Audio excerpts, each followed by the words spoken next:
have 3 cameras right now in my micro studio from Sony, which they market as vlogger and content creator wonders that can turn you into a YouTube star. Now, I did make that up, but Sony makes some bold claims for these cameras. Now, what 3 cameras am I talking about from Sony? Well, I have the Sony ZVE-10, the Sony ZV1, and the Sony Xperia PRO-I. All 3 of these cameras are marketed as vlogging content creator type devices. And yes, the Sony Xperia PRO-I is a camera. Sony just calls it a camera with smartphone features. So what am I going to do with these 3 cameras for this week's video? For one, I want to see how their video quality and their autofocusing performance compares to each other in low light scenarios. Second, I've always wondered how much better was the Sony ZV-10's APS-C sensor compared to the 1.0 type sensors on the Sony ZV1 and the Sony Xperia PRO-I. The Sony Xperia PRO-I does use a cropped 1.0 type sensor, but I think it has a little bit more AI mojo going on when processing its videos compared to the Sony ZV-10 and the Sony ZV1.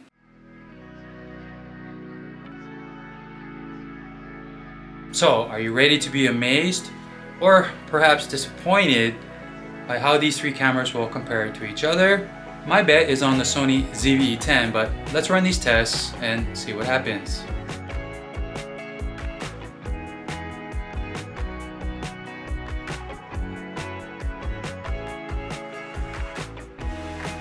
Alright, let me get all the technical stuff out of the way so we can understand how I'm going to run these tests. If you have watched my previous low light video comparisons before, it's very similar. I'm just basically using lamps that you can find around many homes or offices, and most of them are going to be using LED bulbs. Right in front of me I have a floor lamp with a 35 watt LED bulb. Overhead I have I think it's a 25 watt LED bulb. Off to my left here, I have a 15 watt accent lamp, and then off to my right here, I think it's a 10 watt incandescent light bulb. So what I'm going to do is I'm going to switch off each light one by one, and each camera is supposed to be increasing its ISO to compensate for the lower light. I'm going to get it all the way down to where it's completely dark, so let's see if we're able to see anything from any of these cameras in complete darkness. For my lighting setup, I'm going to go ahead and post a diagram so we can get an idea of how my lights are situated. Now, how about the camera setup? Over here is going to be the ZVE-10, the ZV1 right here, and the Sony Xperia PRO-I here. Now, all of these cameras are going to be on intelligent auto. Basically, the camera is going to decide what settings to use for each of these lighting scenarios. Now, as some of you may know, the Sony ZV-10 uses interchangeable lenses, unlike the ZV1 and the Sony Xperia PRO-I, which already come with fixed lenses. So I decided to use the well-known 16-50mm kit lens that Sony throws on all of its APS-C cameras as a bundle when they release them. This is about a 10-year-old lens, but it's still pretty good, especially if you're getting into vlogging and content creation. The drawback to this lens is that it only opens up to 3.5 for its aperture, and the Sony Xperia only has 2 apertures, f2.0 and f4.0. So of course for this test we're going to stick with the f2.0. Also, for the focal length for all 3 of these cameras, it's going to be at 24mm full frame equivalent according to Sony. For audio recording, going to use the stock microphones on the ZVE-10 and the ZV1. They have the same microphone system, so they should sound the same, right? The Xperia PRO-I has a unique rear mono microphone that is supposed to pick up more of your voice and isolate background noises.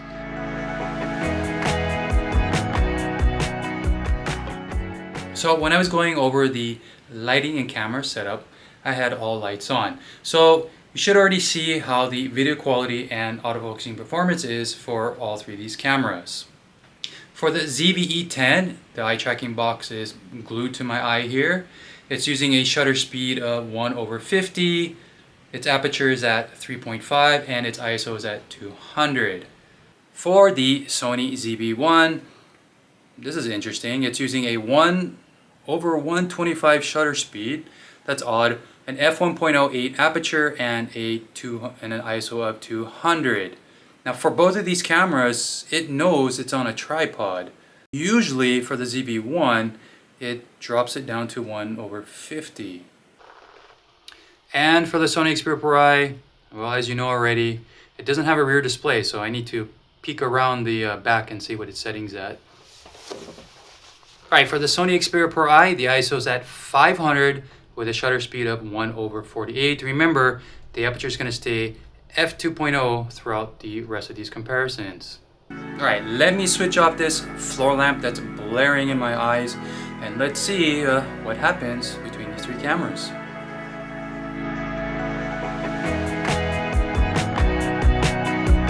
Okay, so that bright light is out of my face, and right now just have the overhead light and the accent light here off to my left, and the other one here off to my right for the lighting in my micro studio. The Sony ZV-10 settings are still at 1/50, it's at f3.5, and the ISO jumped all the way up to 1250. Now if you watch some of my previous videos like this, and when I turned off the floor lamp, the ISO probably went up to 500, but right now I'm recording at nighttime, so I don't have any light coming in through my window. The ISOs for these cameras are going to be pushed a lot higher than my other low light video comparisons. Alright, for the Sony ZV1, weird, it dropped the shutter speed down to 1/50, the aperture still at f1.8, and what? The ISO's at 640, 800. It's bouncing back and forth between 640 and 500. So the ISO for the ZV1 is jumping between 500 to 800. And for the Sony Xperia PRO-I, it is at 1250, so similar to the Sony ZVE-10. Now remember, the ISO is going to be a bit higher on the Sony ZVE-10 because its aperture can only be opened up to f3.5. But for the Sony ZVE-10, it still has an eye tracking box on my eye, also with the ZV1, and I can't tell with the Sony Xperia PRO-I. Now, let me go ahead and turn off the overhead light. Well, I can say that I probably was wrong in the beginning of this video that the ZV-10 will come out on top. I should have known using this lens, and with a max aperture of 3.5, it's not going to do too well in low light. So, for the settings on the ZVE-10, the shutter speed is 1/25, the aperture is 3.5. They're both blinking like this, and the ISO is at 6400, but still has an eye tracking box over my eye. Not bad. Looking at the tiny LCD display on the ZV1, I can see myself a lot better, and of course because the aperture is at f1.8, the shutter speed is the same as the ZV-10, it's 1/25, and the ISO is 3200. For the Sony Xperia PRO-I, shutter speed is still 1/48 and the ISO is only 1200. So what I'm going to do now is I'm going to switch off this accent light here off to my left, and then I will just have this one off to my right, lighting my face up. So I'm very curious to see how this is going to turn out.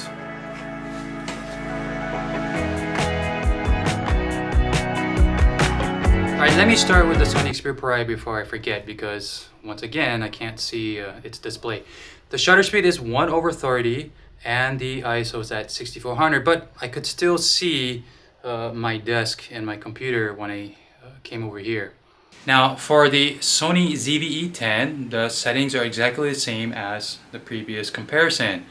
Shutter speed is 1/25, aperture is f3.5, they're both still blinking, and the ISO is just stuck at 6400. For the Sony ZV1, the shutter speed is at 1/25, f1.8, they're blinking just like the ZVE-10, and its ISO bumped all the way up to 6400. Surprisingly, the ZV1 is able to maintain a face tracking box on my face. On the ZVE-10, I have nothing.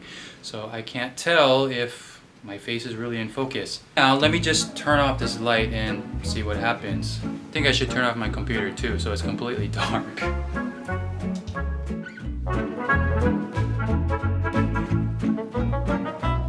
Okay, this is very interesting and I hope you can see me, but for the Sony ZV-10, I can't see anything. It's still the same settings as before. For the Sony ZV-1, I see something. Actually, I can kind of make myself out in the display.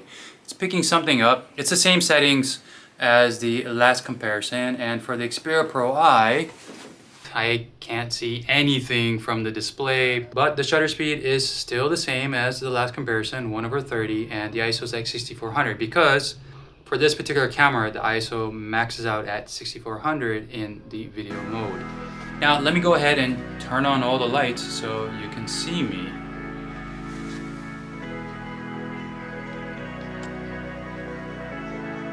Now, I have to put these videos on my computer, look at them on a big screen, and see if there's a difference between their video quality and their autofocusing performance. Now, some people are going to say that for the ZVE-10, it's a bit unfair because the lens that it was using only opened up to f3.5. But let me look at the footage and let me see if the lens did give it a disadvantage between these other two cameras that are using a wider aperture of f2.0 and f1.8. Alright, so let me go over the footage and come back later with what I found out.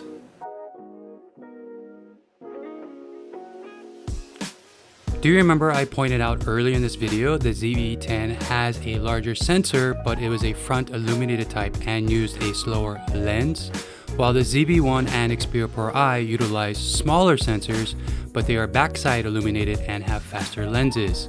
This will give them advantages in lower light scenarios, as you probably already saw in some of the comparisons. In this portion of the video, I will go over what I thought about the image quality from all three cameras while editing them on a larger monitor. We will also see how my prediction of the ZVE-10 coming out on top for these comparisons was incorrect, and that a faster and wider aperture lens is necessary in low light scenarios. For myself, the ZV-1 came out on top in most lighting scenarios despite its 1.0 type sensor and smaller lens. Its video quality was very difficult to tell apart from the ZVE-10 until ISO 3200. Due to its faster or wider aperture lens and ability to keep the ISO down compared to the ZVE-10, its video quality stayed reasonably clear and maintained vibrant saturated colors even at higher ISOs of 1000 plus. Because it kept its aperture at f1.8 for the entire video comparison, it had decent background blur as well. It also beat the ZVE-10 at higher ISOs in regards to seeing details of the scene. However, it tends to warm up the scene at higher ISOs, resulting in my skin tone becoming red, but this is due to the light sources I'm using and leaving the white balance on auto. Despite its larger APS sensor, the ZVE-10 had similar video quality to the ZV-1, and it was very difficult to tell them apart at lower ISOs. It had decent background blur even at a smaller aperture of f3.5, but its FSI sensor and 16 to 50mm lens greatly hindered its colors, saturation, clarity, and contrast at higher ISOs. It was forced to go to an ISO of 6400 when lighting became limited, which resulted in desaturated and smooth video quality. If you record in low light, a fast quality lens of f1.4 to 2.8 is important if you want good image quality. The Xperia PRO-I lacked the detail and clarity of the ZVE-10 and ZV-1, but had good color vibrancy, saturation, and contrast even at higher ISOs. And despite all the hype from Sony about its 1.0 type sensor being on the same level as digital cameras, it still produces typical smartphone video footage looking smooth with boosted shadows.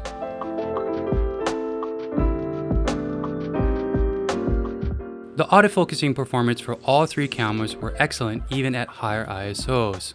They stayed focused on my face and didn't alternate between the background or myself. I also didn't notice any focus hunting. Remember, most people prioritize video content and audio quality over image quality. If you will use any of these cameras to vlog and create other content for social media or to share with family and friends, they all do very well for those situations. You can always bring a portable video light or choose well-lit areas if you want to improve image quality for low light recording. Alright, let me go ahead and finish up this video. Hope you found that video interesting or helpful, or maybe it was just plain stupid. But if you liked it, tap that like button, subscribe if you haven't done so. Oh, and my name is John. I should have said that in the beginning of this video. And this is the Fit Life channel. I create videos giving fitness advice, review various gadgets, and I share my experiences creating YouTube videos. So, until next time, stay safe, keep learning. I'll see you in the next video.